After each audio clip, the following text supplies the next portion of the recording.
অন্ধকার সমুদ্রের চূড়ান্ত ভয়াবহতা। এটি এমন একটি সমুদ্র পথ যেখানে সময়ের সাথে ভূতের ঘটনা ঘটে। এই পথে প্রবাহিত স্রোত, বিপদ এবং অদৃশ্য শক্তির উপস্থিতি এমন যে যাদের এখান দিয়ে যাওয়ার সাহস হয় তারা আর কখনো ফিরে আসে না। বাতাসের শব্দ, সমুদ্রের ঢেউ, সাইরেনের ডাক ও ভয়াবহ কুয়াশা এক অভূতপূর্ব আতঙ্কের সৃষ্টি করে।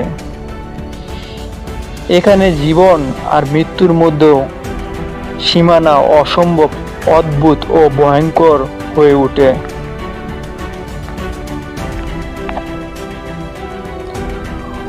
অদৃশ্য শক্তি ও জাদু। সমুদ্রের গভীরে এক জাদুকরী শক্তি লুকিয়ে রয়েছে, যা স্রোতের মধ্য দিয়ে নিজের অস্তিত্ব প্রকাশ না, তবে এর উপস্থিতি অনুভূত হয়।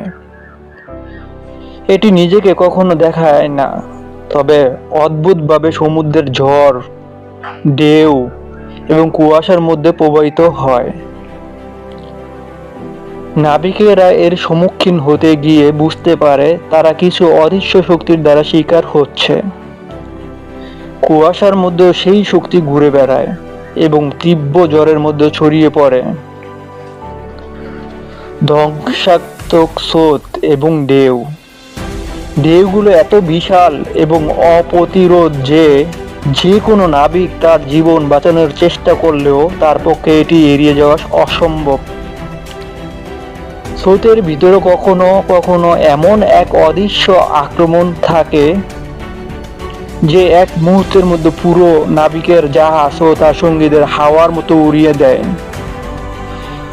এই ঢেউগুলো এতই দ্রুত এবং শক্তিশালী যে তা হলো থেকে আকাশে পর্যন্ত আছড়ে পড়তে পারে। ভয়ঙ্কর রাত এবং অন্ধকার সমুদ্র। রাতের সময় সমুদ্রের উপর চাপিয়ে দেওয়া অন্ধকার পরিবেশ আর ভয়ানক হয়ে ওঠে। যেদিন লোহার মতো ঠান্ডা বাতাস শরীরকে কাঁপিয়ে দেয়, তবে এটি বাইরে পৃথিবী থেকে সম্পূর্ণ বিচ্ছিন্ন মনে হয়। তখন পুরো সমুদ্রের মধ্যে একটি নিস্তব্ধতা বিরাজমান থাকে।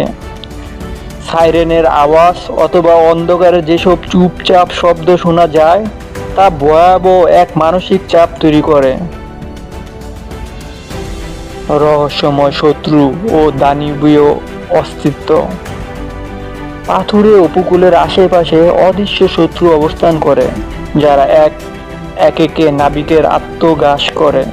তারা কখনো দৃশ্যমান হয় না, তবে তাদের উপস্থিতি অনুভব হয়।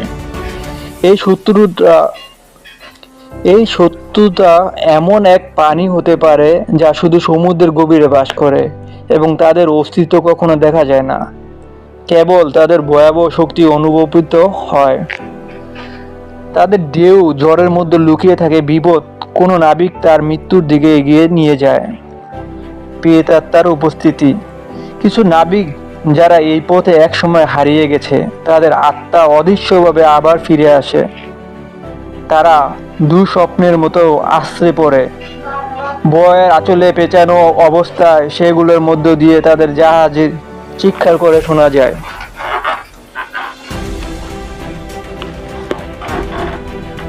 এক সময় কিছু পাথর বা কাঠের টুকরো দিয়ে মনে হতে পারে কেউ জীবন্ত ছিল, কিন্তু এগুলো সবই মৃত্যুদের যন্ত্রণার চিহ্ন মাত্র।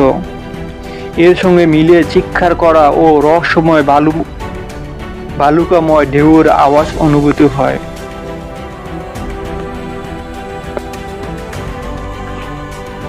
উপসংহার। এই সমুদ্রপথের মধ্যে আচ্ছন্ন হয়ে পড়া, মৃত্যুর ভয়ে পড়া, সেখানকার প্রতিটি ঢেউ, প্রতিটি বাতাস, প্রতিটি শব্দ এমন এক শিকারী শক্তি দাঁড়ায় যা কোনো নাবিকের জন্য বাঁচতে দেওয়ার সুযোগ দেয় না। কেউ যেভাবে এই পথে প্রবেশ করে সে জানে না যে তার শেষের দিনটি কতটুকু কাছাকাছি।